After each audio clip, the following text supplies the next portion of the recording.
મિત્રો નમસ્કાર, જય જય ગરવી ગુજરાત. મિત્રો આજે આપણા વલસાડ જિલ્લા માટે અને ઉમરગામ માટે એક ખુશ ખબર લઈને તમારી વચ્ચે આવ્યો છું.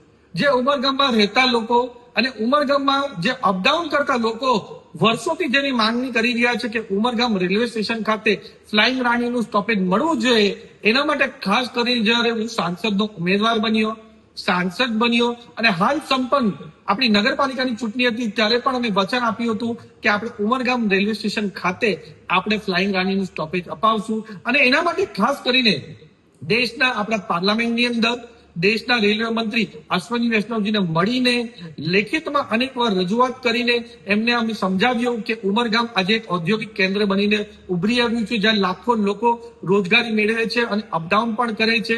તો આપણા ઉમરગામ રેલવે સ્ટેશન ખાતે પણ સારી રેલવેની સુવિધા મળવી જોઈએ, ટ્રેનોની સુવિધા મળવી જોઈએ.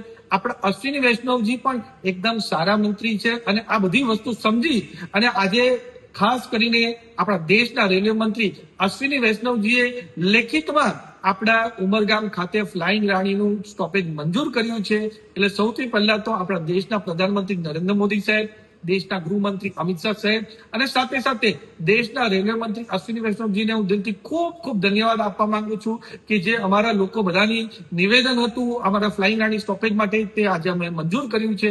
એના માટે દિલથી હું ખૂબ ખૂબ ધન્યવાદ કહેવા માંગુ છું અને મારી ઉમરગામની જનતાને પણ હું ખૂબ ખૂબ શુભેચ્છા અને અભિનંદન આપવા માંગુ છું કે આપણે બધા સાથે મળીને એક સારી પોઝિટિવ ઝુંબેશ ચલાવી એનું આજે સુખદ પરિણામ આવ્યું છે કે આપણે ઉમરગામ ખાતે ટ્રેનનું સ્ટોપેજ, ફ્લાઇંગ રાણીનું સ્ટોપેજ મંજૂર કરી દીધું છે.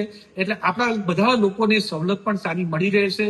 એની સાથે સાથે આજે દેશના પ્રધાનમંત્રી નરેન્દ્ર મોદી સાહેબ ગુજરાતની પાવન ધરતી પર આવી રહ્યા છે અને ખાસ કરીને આપણા વલસાડ ખાતે સરીગામની સીઈટીપી હોય કે બીજા બધા પ્રોજેક્ટોનું લોકાર્પણ કરવાના છે.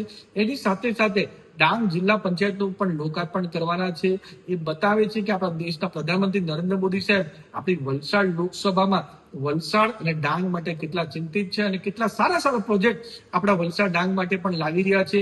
તો આપણા દેશના પ્રધાનમંત્રી નરેન્દ્ર મોદી સાહેબને દિલથી ખૂબ ખૂબ ધન્યવાદ કહેવા માંગુ છું.